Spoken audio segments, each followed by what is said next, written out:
खबर देंगे आपको। पाकिस्तानी टीम ऑस्ट्रेलिया को कोई बड़ा हदफ देने में नाकाम हो चुकी है। पाकिस्तान का ऑस्ट्रेलिया को तीसरे टी20 में 118 रन का हदफ, कौमी टीम 117 रन बनाकर ऑल आउट हो गई।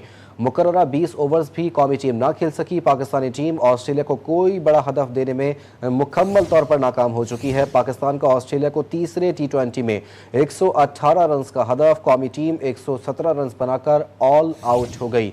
कप्तान सलमान अली आगा एक जबकि बाबर आजम 41 रन बनाकर आउट हो गए। कौमी टीम की जानिब से आज नाकिस परफॉर्मेंस दिखाई गई और तीसरे और आखिरी मैच के अंदर भी कौमी टीम की जानिब से बैटिंग लाइन मुकम्मल तौर पर फ्लॉप हो गई। पाकिस्तानी टीम ऑस्ट्रेलिया को कोई भी बड़ा हदफ देने में मुकम्मल तौर पर नाकाम हो गई। पाकिस्तान का ऑस्ट्रेलिया को तीसरे टी20 में 118 रन का हदफ, कौमी टीम 117 रन बनाकर ऑल आउट हो गई। कप्तान सलमान अली आगा एक, बाबर आजम 41 रन बनाकर आउट हुए। पाकिस्तान और ऑस्ट्रेलिया के दरमियान तीसरा टी20, पाकिस्तान का ऑस्ट्रेलिया को जीत के लिए 118 रन का हदफ और कप्तान सलमान अली आगा की जानिब से एक और बाबर आजम को ने जो है वो 41 रन स्कोर किए हैं और कोई भी बल्लेबाज जो है वो आज बड़ा हदफ जो है वो नहीं बना सका और पाकिस्तान की पूरी टीम 117 रन के ऊपर ऑल आउट हो गई और ऑस्ट्रेलिया को जीत के लिए 118 रन का हदफ दिया गया है। पाकिस्तानी टीम ऑस्ट्रेलिया को कोई बड़ा हदफ देने में मुकम्मल तौर पर नाकाम हो गई। तीसरे मैच के अंदर भी पाकिस्तानी बैटिंग लाइन मुकम्मल फ्लॉप नज़र आई और ओपनिंग से ही जो पाकिस्तान की जो है वो ओपनिंग शराकतदारी जो है वो अच्छी नहीं रही थी। 17 रन के ऊपर पाकिस्तान का पहला खिलाड़ी आउट हो गया था, जिसके बाद एक के बाद तू चल मैं आया का जो है वो नज़र आया और एक के बाद एक खिलाड़ी जो है वो पवेलियन की तरफ आउट होकर लौटता रहा। पाकिस्तान का ऑस्ट्रेलिया को तीसरे टी20 में 118 रन का हदफ, 117 रन पर पाकिस्तान की पूरी टीम ऑल आउट हो गई। सलमान अली आगा जो कि कप्तानी कर रहे थे आज के मैच के अंदर, उनकी जानिब से सिर्फ एक रन स्कोर किया गया और साबिक कप्तान बाबर आजम जो है वो 41 रन बनाकर जो है आउट हो गए हैं। पाकिस्तान का ऑस्ट्रेलिया को 118 रन का हदफ, कौमी टीम 117 पर ऑल आउट हो गई है। पाकिस्तानी टीम की जानिब से आज इंतहाई नाकिस परफॉर्मेंस दिखाई गई और बैटिंग लाइन जो है वो आगाज़ से ही जो है वो प्रेशर में नज़र आई और हमारे बैटर्स जो है वो मुकम्मल तौर के ऊपर नाकाम हो चुके हैं। और आज बात की जाए कैंगरूज़ की बॉलिंग की, तो कैंगरूज़ ने आज जो है शानदार बॉलिंग का मुजाहरा किया तीसरे मैच के अंदर भी और उसके बाद जो है वो जंपा ने जो है वो 2 विकेटें हासिल करी। इसी पर बात करेंगे, हमारे साथ स्पोर्ट्स जर्नलिस्ट इमरान यूसुफजई मौजूद हैं। इमरान बताइएगा, तीसरे मैच के अंदर भी पाकिस्तान की बैटिंग लाइन मुकम्मल तौर पर नाकाम हो गई है, क्या वजूहात हैं? हाँ, देखिए ये तो अजीब सी सूरत हाल इसलिए है कि तीनों मैचेस में हमारी बैटिंग नहीं चल सकी है। बॉलिंग बेहतर होती है तो बैटिंग धोखा दे जाती है, जब बैटिंग चलती है उस दिन बॉलिंग नहीं चलती और जब दोनों चलती हैं तो उस दिन हमें जो है फील्डिंग की वजह से जो है नाकामी उठाना पड़ती है। आज आप ये देखें कि 1 2 3 4 लोग ऐसे हैं कि जो सिर्फ डबल फिगर तक पहुंच सके हैं, उसमें से एक बॉलर है। तो अब ये सारी सूरत हाल है, बैटिंग हमारी पूरी जो है वो उसके ऊपर इसको एक दफा जो है रिविजिट करने की जरूरत है। साइम अयूब जिससे मैं इसके पहले भी बार बार कहता रहा हूँ कि वो टेस्ट का या वनडे का प्लेयर नहीं है, लेकिन वो टी20 का एक बहुत ही शानदार प्लेयर है। लेकिन हैरत अंगेज तौर पर आप देखें, बांग्लादेश के टेस्ट की सीरीज में वो मौजूद था, इंग्लैंड के खिलाफ टेस्ट सीरीज में वो मौजूद था, ऑस्ट्रेलिया के खिलाफ तीनों वनडे मैचेस में वो मौजूद था, ओपनिंग करता रहा है, लेकिन जो उसका असल फॉर्मेट है उसमें उसको नहीं खिलाया गया।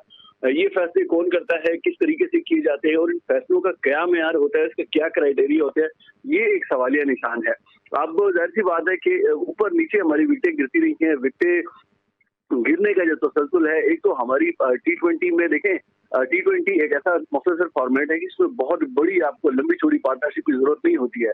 आपको 70-80 रन की पार्टनरशिप की जरूरत नहीं होती। आप 30-40-50 रन की पार्टनरशिप करते हैं, 2 प्लेयर किसी भी विकेट पर खड़े होकर, तो वो आपको एक अच्छा और मजबूत टोटल फराहम करने में मददगार साबित होती है। लेकिन बदकिस्मत से हमारे यहाँ जो पार्टनरशिप है वो भी नहीं चलती। जो विकेटें हैं तसलसल के साथ गिरती रहती हैं और उसके बाद जो है एक विकेट गिरती है तो उसके बाद फिर ऐसा लगता है कि जैसे लाइन लग गई है। वही सूरत देखिए, इमरान साथ मौजूद रहेगा, हाशिर खटक भी हमारे साथ मौजूद है। हाशिर, क्या वजूहात है कि जो 20 ओवर्स का जो एक फॉर्मेट है वो भी जो है 20 ओवर्स पूरे नहीं खेल पा रही है पाकिस्तानी टीम? गुज़िश्ता मैच के अंदर भी हमने देखा कि जो है 20 ओवर्स नहीं खेल पाई और आज भी 18.1 ओवर के अंदर जो है ऑल आउट हो गई पूरी टीम।